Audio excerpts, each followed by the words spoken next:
question de la temporalité, c'est une vraie question dans les manufactures nationales, c'est vrai. C'est du slow made, comme on dit en bon français. Donc oui, ça s'écrit, ça se travaille. Il faut du temps. Les laines sont toutes teintes à l'atelier de teinture. Il y a beaucoup d'essais de couleurs avant de trouver les mélanges de brins, les couleurs qu'on va pouvoir traiter pour traduire la tapisserie. Alors cette commande de tapisserie, elle s'inscrit dans l'ensemble du parcours de visite de la cathédrale, dont l'abside est consacrée au Christ, au Fils. Le collatéral sud est plus particulièrement consacré à la vie de l'Église, à l'Esprit Saint.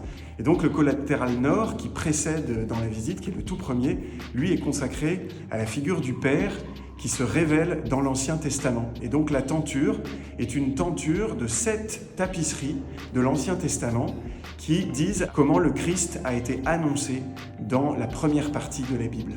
Les lissiers, qui sont donc les gens, qui sont des artistes lissiers qui vont réaliser ces tapisseries, ne sont pas des copistes.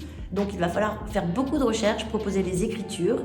Et une fois trouvé et confronté avec les artistes, le tissage commence. Là, on est sur quand même des formats, on est vraiment sur un art monumental, ce qu'est la tapisserie. Mais là, on est sur 18 mètres carrés de tapisserie. Donc chaque modèle devrait mettre entre 3 et 5 ans pour leur réalisation. Les artistes qui ont été choisis s'appellent Michael Barcelot et Michael Armitage.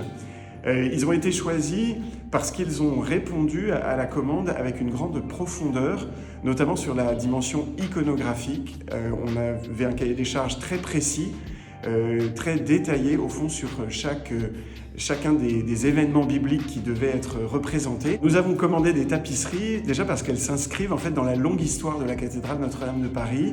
La dernière grande commande, c'était la tapisserie de la vie de la Vierge, qui a été finalement vendue par les chanoines de la cathédrale à la cathédrale de Strasbourg, où cette tenture est toujours. Et depuis, il n'y avait plus de tenture dans Notre-Dame.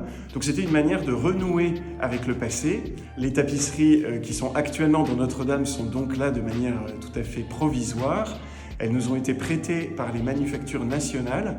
Et pour le moment, en fait, elles évoquent simplement le thème de chaque chapelle, ou par exemple dans la chapelle de Salomon, la grande tapisserie de Braque, qui est au format des futures tapisseries. Eh bien, cette tapisserie comporte un immense oiseau qui vient évoquer la sagesse et donc l'Esprit Saint.